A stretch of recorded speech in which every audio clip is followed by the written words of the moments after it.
আৰু এইকাৰো পাইছোঁ, ভাল শিকা পাইছোঁ। নেক্সট টাইম আৰু কেতিয়াও পাই। নমস্কাৰ। আগলৈ যোৱা, আগলৈ যোৱা। মই আকৌ ফুকিলোঁ তাৰ পালে নি? নাই পোৱা নহয়। 19 বছৰত তুমি 180 বটা মানে এটা হাফ খাই আহিছা। আহা আহা আহা। আগলৈ যোৱা, আগলৈ যোৱা।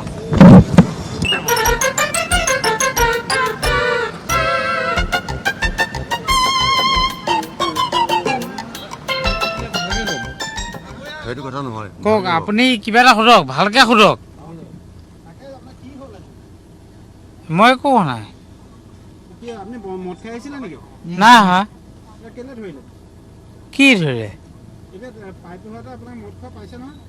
নাই পোৱা। মই আকৌ ফুকিলোঁ তাৰ পালে নি? নাই পোৱা নহয়। তেতিয়াহ'লে আপুনি নিজে নিজৰ মনে বিচৰা মতে কাহিনী নসজাব। যদি আপুনি ফাল্টু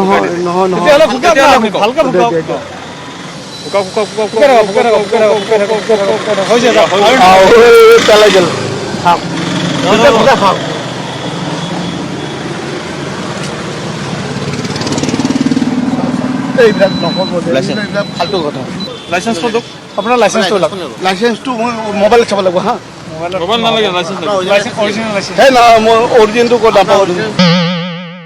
আজি তাৰমানে অলপমান ধৰা মানে আজি খ্ৰীষ্টমাছ কাৰণে এজন ল'ৰা মানে আমাৰ বেষ্ট ফ্ৰেণ্ড হয়।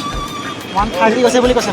হা 130 হৈছে বুলি নহয় নহয়, খ্ৰীষ্টমাছ মানে আজি কাৰণে যোন দহ আছে সি মোক 1 পেক 2 পেক বেছি দি দিলে।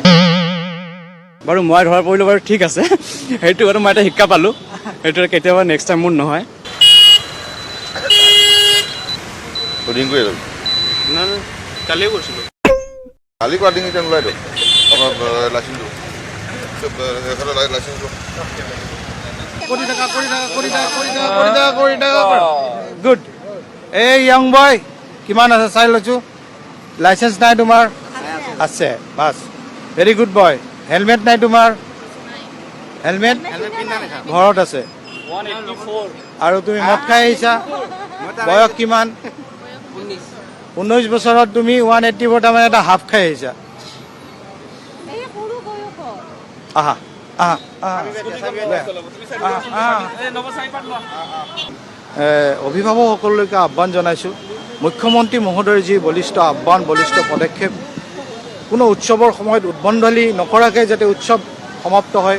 এক শ্ৰেণীৰ চালক আছে যে উৎসৱৰ নামত উদ্ভণ্ডালি কৰিব বিচাৰে, উদাহৰণস্বৰূপে এই কম বয়সীয়া ল'ৰাটো, টিনেজাৰ ল'ৰাটো।